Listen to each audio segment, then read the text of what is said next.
Assalamualaikum warahmatullahi wabarakatuh. Sampurasun.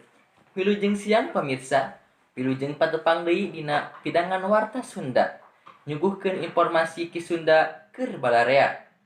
Dina dinten Senen kaping 22 Februari 2020 hiji. Disarengan ku sim kuring pun Muhammad Abdurrahman Asayuti. Salami 5 menit kapayun. Sim kuring baris nyarengan pamirsa sadaya. Dina danget ieu warta anu bade dipidangkeun nyaeta Kiai Preman di Subang.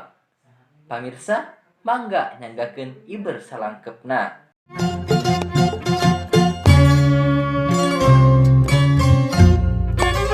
Aya kiai nu sok dilandih Kiai Preman jeung Maung Subang.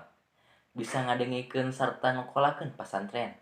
Eta pasantrenna nu pernahna di puseur kota teh kiwari jadi pagjugjugan pikeun sing saha bae boga kareup masantren.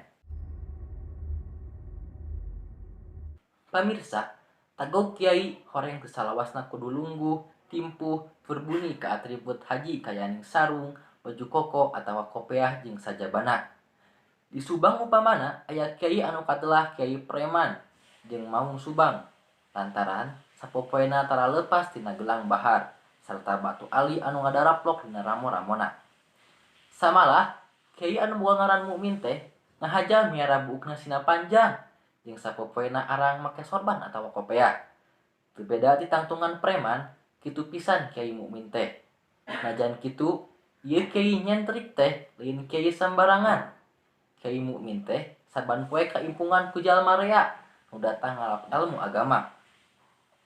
Ongkoh deui ti tahun 2001 Mukmin ngadengikeun tur mupuhan pasantren di puseur kota Subang nu katelah pasantren Raudatul Hasanah. Nurutkeun Kiai Mukmin, aya sawatara alesan pangna dirina miara tangtungan model kitu teh. Antarana lantaran ti keur mula Mukmin dalit jeung para preman boh di Subang boh di tempat sejena. Lian teh eta lantaran Mukmin boga karep nembongkeun ka balarea yen kiai teh nu penting mah bersih hatena, lain rapih pakaianana jeung lungguh paripolahna bae. Nu leuwih penting deui cenah mah malah para preman di Subang daek asup ka pasantren, utamana pasantren anu dikokolakeunana.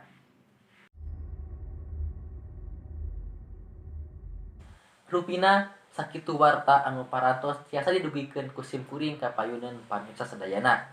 Mugia ieu warta janten mangpaat kanggo pamirsa sadayana. Wilujeng tepang deui dina waktos anu kapayun. Hatur nuhun. Wassalamualaikum warahmatullahi wabarakatuh. Hurip Sunda.